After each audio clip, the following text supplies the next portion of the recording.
আসসালামু আলাইকুম। আজকে আমি একটু ভিন্নভাবে কেক বানাবো। বিটরুটের কেক। কে কে খেয়েছেন অবশ্যই জানাবেন আমাকে, কারণ এটা একটা আনকমন রেসিপি। সবাই পছন্দ করে না, আর বিটরুটের স্মেলটা অনেকেই পছন্দ করে না। যেহেতু বিটরুটটা খুব উপকারী, তাই এটা খাওয়া উচিত, বিশেষ করে যাদের কোলেস্টেরল বেশি আছে। আমি বিটরুটটা সুন্দর করে ছিলে কেটে একটু সিদ্ধ করে নিয়েছি। অল্প একটু পানি দিয়ে সিদ্ধ করে নিয়েছি যাতে কাঁচা স্মেলটা না থাকে। এখন ব্লেন্ডার জারে আমি বিটরুটটা দিয়ে দিচ্ছি। সামান্য একটু পানি ছিল, ওটা সহই দিয়ে দিলাম যাতে ব্লেন্ডিং হতে সুবিধা হয়।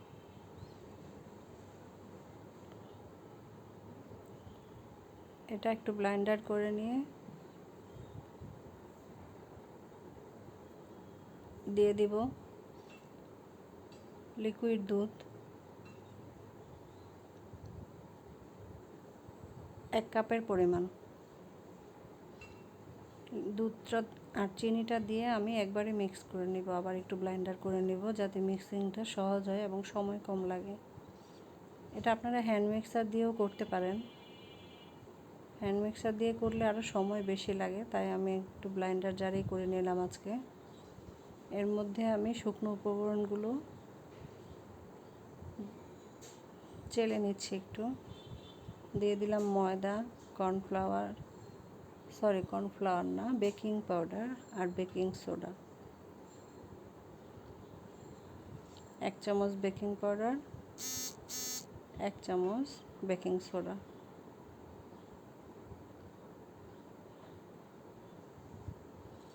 দিয়ে এটাও আমি একটু চেলে নিচ্ছি।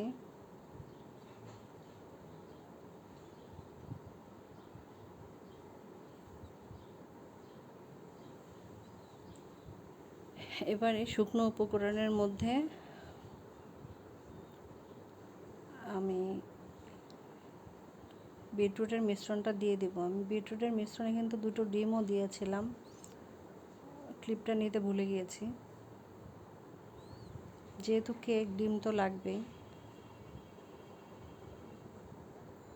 এবার শুকনো উপকরণগুলো মিক্স করে নিয়ে উপর থেকে বিটরুটের মিশ্রণটা ঢেলে দিচ্ছি। এটা একটু আমি চেলে নেব যাতে বিটরুটের কোনো দানা ভাব না থাকে।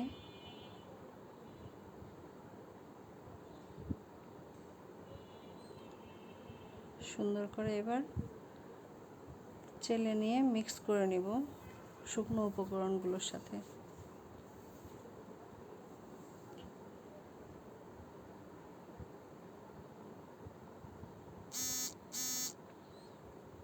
এবার দিয়ে দিচ্ছি সয়াবিন তেল 1 কাপ পরিমাণ।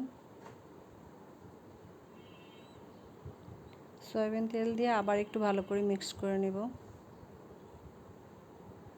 এবার আমি একটা বাটি নিয়েছি, তার মধ্যে একটু পেপার দিয়ে তেল মিক্স করে মেখে নিয়েছি। এখন আমি মিশ্রণটা ঢেলে দিচ্ছি। কালারটা দেখুন কি সুন্দর।